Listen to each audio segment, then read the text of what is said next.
What is up, everybody? Welcome back to the Dugout. Little different format we have for you guys here. We have a guest on. His name's Julian. We'll get into that a little bit, but obviously Ben and AJ are not here today. So we're going to be doing a little shorter form content video for you guys. I have a few questions to ask Julian, and yeah, man, just how you doing? Introduce yourself. Happy to have you on. Thank you for having me. I appreciate it. We're also a Dugout podcast. We're called the Dugout Station. Got our YouTube channel going and everything. Twitter's Julian Guilarte 1, Insta's Julian Guilarte 11. All social media handles for our content is Dugout Station. Subs are really appreciated. And we're working on some minor league and major league content as we get set for our spring training in a few weeks. We will be down there with coverage as well. So that's what I have going on. Thank you. Yeah, man, love to hear it. I mean, we've been trying to get something going for a while. I messaged you a while back trying to interview you, kind of fell through, but yeah, we're happy to have you on finally, and yeah, we'll get right into these questions, man. So, starting off, as a Yankees fan, obviously you got the hat on, the Nestor shirt, love to see it. What player are you like really looking forward to see this season? Obviously on the team right now. Yeah, so, I had to rep the fanhood for the podcast, of course. I do my reporting, too. I have to be unbiased sometimes, but here we're going full-fledged Yankees, and it's got to be Carlos Rodon. I want to see what we have with Rodon pitching. That's our big acquisition of the offseason. I like new things, and that's a really cool new thing. And I think he's going to be a great pitcher for us. I think he's going to push Garrett Cole to the top of that rotation. I think he's perfect for the stadium. I've laid out some things of how he doesn't give up contact the other way, really. Like, he doesn't really give up the short porch homer. Shouldn't victimize him too much. He keeps the ball on the ground a lot, too. Strikeout numbers are through the roof. Another lefty to add in the mix. I think it's perfect. Yeah, I'm with you there. Lefty back in the mix. Love that. And it's really, you look at it, it's just like another ace you have in that rotation. I think it puts that into Cole's head as well, that, step it up. I mean, he's always been fire, but, it's really in his head now. So yeah, he's got to bring his A game this year. It's going to be a great playoff rotation with Sevy and Cortez. That's the first thought you have when this move is made. You're always looking at the postseason, the Bronx. I mean, we've been getting there, but time to win it all, and he could be a difference maker. 100%. How do you... This isn't in our questions, but how do you feel about the Yankees not releasing, but Tyones with the Cubs now? Did you like him at all? I think it's great for him. Got a little deal out of that. Yeah, I'm in the same plane you are as this. I think it's a great deal for him. I think you'd look at Rodon over Tyone. That's a no-brainer. I think that his purpose was kind of served here with the Yankees. I feel like, I know it's tough now that Montas is down. He could have been the fifth starter in theory, but he was a solid Yankee. He got the job done. He was gritty. He was gutty. We know he's gone through stuff with his injuries and his cancer recovery. So, ultimate gamer, puts in his best effort, nothing but respect. Yeah, that guy went through it, man. He did all he needed to do for the Yankees. So, with you right there. Yeah, so obviously you mentioned a little bit. You report, you interview prospects, things like that. What prospect are you excited to see come up to the big leagues eventually? Any team, doesn't have to be the Yankees, just anyone in general. All right, well, interesting. I'm really interested in Brett Beatty. I know he came up last year, but that's a cool guy I got to speak to for a second. If we want to do Yankees, I mean, if I could give you Volpe and obviously Peraza, but I think Austin Wells and Dominguez also are guys I want to be excited about. Pitchers, you got Will Warren, Clayton Beeter. There's so many guys in this pipeline. I think they're better than people realize, too. A lot of people don't like to really look at this system the right way, I feel like. They just want to trade the guys and win now and stuff, but you have to balance things out. I think people are impatient because of former busts the Yankees have had, but I don't think that's really necessary to just always look at it in that prism. And if you want to give me another guy, I'm kind of excited to see what he does. I would say Corbin Carroll. We saw a little taste of him. That's going to be a good one. Gunnar Henderson's in our division, unfortunately, but that's going to be someone really notable. Someone that's not under the radar, but I think someone that is going to draw a lot of attention. I think Jordan Walker with the Cardinals is going to be a stud. That's a guy I think is going to really help them out. Yeah, 100%. We talked when I was first gonna interview you. Actually, we talked a little bit. I was going to the Yankees game, the Subway Series, and Brett Beatty was actually called up, so I had to get to see him play. It was pretty cool. Went with my dad, but yeah, that was Subway Series is always fun. That was my first one. I enjoy those. I actually went to. other names you mentioned. Corbin Carroll, yeah, very excited to see him as well. And Jordan Walker, yeah, going to be under the radar, like you said. Really good for that Cardinals team. They got a lot of talent coming up here. I have another one for you, actually. He's also in our division, but I'm really excited for this kid, and it pains me to say it. Ricky Tiedemann on the Blue Jays. Yeah. I got to talk to Tiedemann. This guy's going to be a beast. He's going to be called up late this year, maybe in the pen or something, or next year. I think he should be good to go.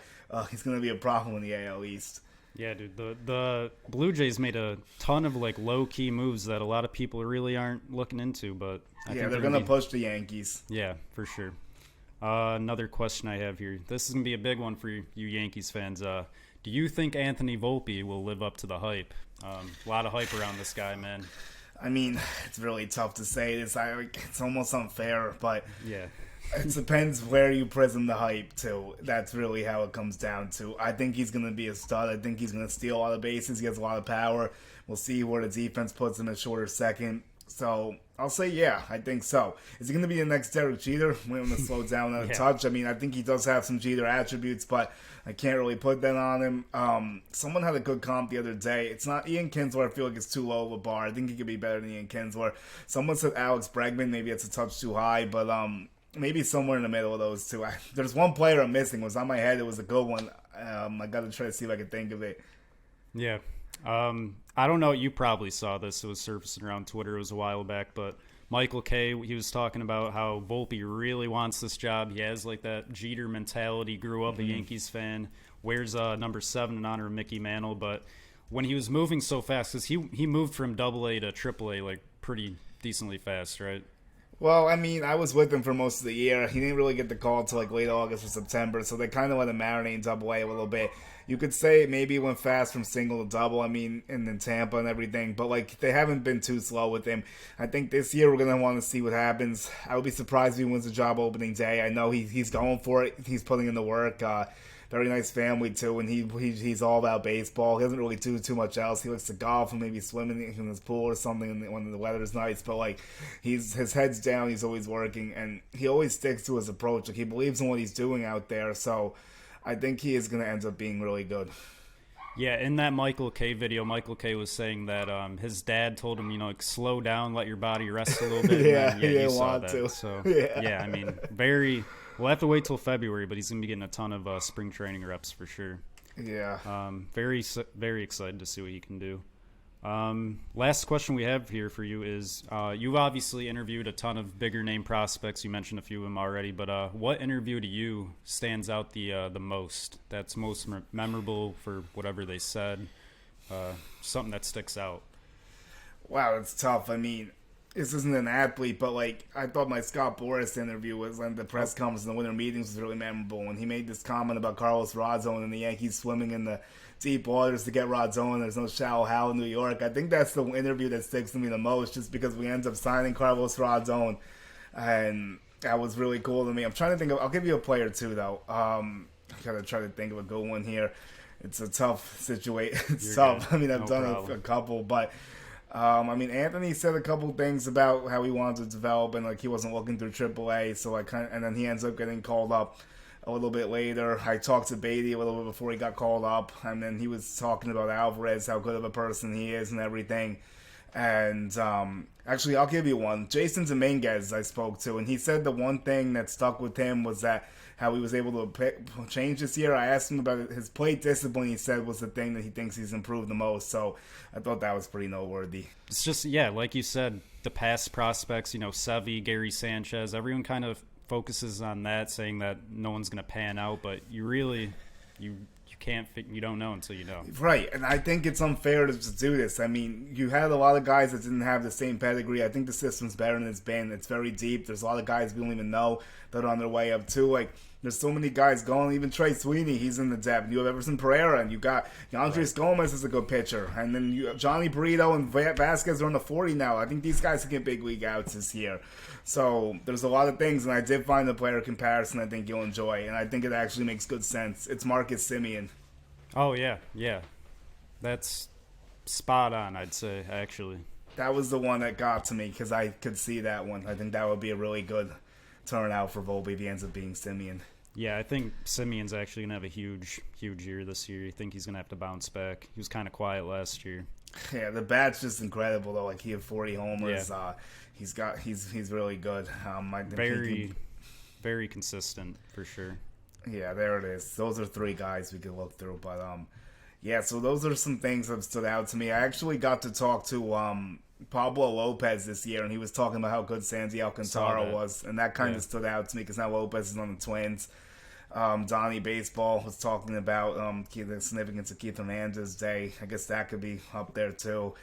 I've been lucky to get some good opportunities. I'm hoping to get some more next year as we keep pushing through out here. Yeah, man. You've interviewed Don Mattingly before? Yeah, I got to That's before awesome. the Keith Hernandez Day. That's awesome. I got to get a question in there.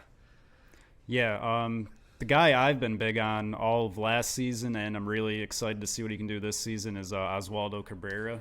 I'm really high on him. You can plug him in anywhere. I love it. He's like another DJ almost, but you can actually put him in the outfield too. Yes, I am very into Oswaldo Cabrera. I did a hot takes thing, and a lot of people were talking about Oswaldo. I got to do a video and put together like which ones I liked actually, so everyone can check that out whenever I do that, hopefully this week, put it on YouTube. But I think he is very solid. I think it would be good if the Yankees got a consistent left fielder and let him float the diamond. But I'd rather him start in left field than Aaron Hicks, and that goes without saying. I mean, you could put Stan out there a little bit. You could mix and match it. Let us also play some thirds, or leave Donaldson, or we have DJ too. There's a lot of puzzles, moving parts. I feel like we're going to get some things straightened out. I don't think this roster is going to be exactly the same. You might see like some minor house cleaning before opening day just to make things a little more clear in the infield and outfield. The infield has like a glut of people right now. Yeah.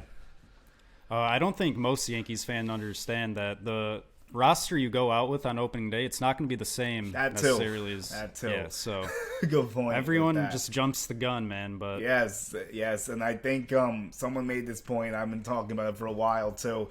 If the Cubs fall out of it, I think the Yankees have to go get Ian Happ and put him in left field. I think that would fit with the Yankees like a glove. I think that would be the best move they can make, potentially. It wouldn't cost too much. It'll get the job done. He's boys with Rizzo. He's won before. I mean, he checks all the boxes you want. He can run a little bit. He also has that versatility. That would be cool. Maybe Jerickson Profar if the price comes down. The Yankees are very much in touch with Profar, but they don't want to pay the money to set them over the tax. Like that's why I feel like you're going to see house cleaning, like shed some money and maybe like make another small move or two. Maybe a bullpen arm somewhere. I think we could use another lefty in the pen because now we really have just Wanzi. I know we called Matt Crook to the 40, so maybe he pushes his way through. I haven't got to see too much of him, though. I got to check him out in spring training. I think Benintendi, that's what I was going to say. Benintendi, did you like him at all? I really wanted him back, but yeah, the money, I mean, the White Sox gave him a fantastic deal. So yeah, I mean, I'm like half and half with Benny because I didn't want to go 5 years for $75 million for him. He's been banged up a little bit now. He only played 33 games. We didn't get to see too much. I think he is the type of bat the Yankees want, but at the same time, he doesn't really have any power. Like, he wasn't the perfect player. Like, I wanted someone with more power in left field. I know everyone says contact, but the Yankees need a lefty power bat. There's only Rizzo. Like, I feel like that's getting overlooked. Like, we have some guys that can make contact with DJ's fully in there. We'll see how Bader hangs in, and then Torres doesn't strike out too much, and then IKF if he sticks around as a contact bat, obviously, but I mean, we'll just have to see how everything rolls out. Yeah, for sure. I'm kind of upset our one host isn't on here, Ben. He's actually a Red Sox fan. We've been having a lot of like Volpe and Marcelo Mayer talks, so it's been funny. How do you feel about Marcelo Mayer? I mean, he's got some potential, I feel like. I mean, they got Mondesi now, but I was going to say they should have just gave him the job on opening day probably to see what he could do because the team's not going anywhere anyway, so you might as well let the kid grow up on the fly. I think he'll probably force his way up there sooner rather than later, though. He's pretty close to Volpe in the ranking, too, so like it is a good comparison to have. I didn't get to really see him play yet. I went to Double-A. I saw the Red Sox Double-A team and the Yankees Double-A played them in the playoffs, but I haven't seen Meyer before. Some kid that really impresses me though on that team is Rafaela. From getting the last name, but he's like a center fielder and a shortstop. He's a good prospect. I've seen him hit a few bombs out there. He was killing the Patriots. I'm gonna get the last name really quick. It's a long last name. That's why I'm not remembering it. Yeah, it sounds familiar. I'll actually. get it soon though. Like I definitely have it, but You're good. but yeah, I mean, I think that's going to be a fun thing. And then another thing I'll say is I actually had Volpe and Tiedemann talk about each other. That could be a fun battle brewing. And Tiedemann was saying he's not going to square one up. Then Volpe's like, he's probably right. It's pretty tough, but I'm going to give him my best approach. But, Right. they have some good back and forth going there. It's cool to see these kids develop and have these rivalries and stuff. So we'll see how this all pans out. Of course, MLB Pipeline doesn't want to work either, so this is just wonderful. Marcelo though, I actually haven't seen him play at all. Just searching for through highlights on YouTube, I haven't seen any of his game, but he looks really like lengthy, like a taller kind of shortstop, and I feel like he's going to be like similar to Carlos Correa's game. I'm not too sure, but just based on his height and whatnot. Someone I like is Tristan Costas too. I feel like he's going to be good. I saw him down there in Double-A before, so that's something I would say is worth looking into. Yeah, he was killing Garrett Cole last season, actually. Yeah, I know. He struggles with those lefties sometimes, with the power lefties especially. But yeah, I mean, it's going to be fun to see how this all goes out. I'm looking forward to seeing how the season goes, see if we can finally get past the Astros and everything and all that nonsense. We just can't get through them. It's just craziness. That's what we say every podcast. This is what the Yankees got to focus. How are we going to beat the Astros? That's what should be the question every year. Yeah, on, basically. Of course, that's what it is. I mean, that's literally what we have to do, because like every season it's the same thing. You get far and then that's it. It's right here. Sedan Rafaela. Yeah, that's what it is. Yup, that's 100% it. Sedan Rafaela, finally. I should have just searched Twitter, but yeah, he's a good prospect there. So whenever we get this in, he's a good prospect. Has a lot of power, speed, and can play defense in all spots. So I think he could be someone that pushes the envelope with them too.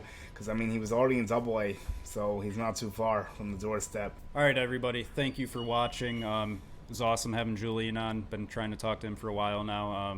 Julian, you can go ahead and plug your the Dugout station and whatnot again. Okay, awesome. The links. Thank you so much for having me. I got to catch your Insta too when we're out of here. But Dugout Station's YouTube, it's Twitter, it's Facebook too, and Instagram, TikTok. That's where our stuff is, our podcast. That's how you can find a lot of our work. We're going to try to make a website soon too, hopefully. And then we're looking at my personals, Julian Guilarte 1 on Twitter and Julian Guilarte 11 on Instagram. Thank you so much. This was fun, and let's hope the Yankees can finally get over the Astros this year. Yeah, it was great having you on. Again, thank you, Julian. Thanks for your time, and we'll catch you guys next time. See you. Awesome.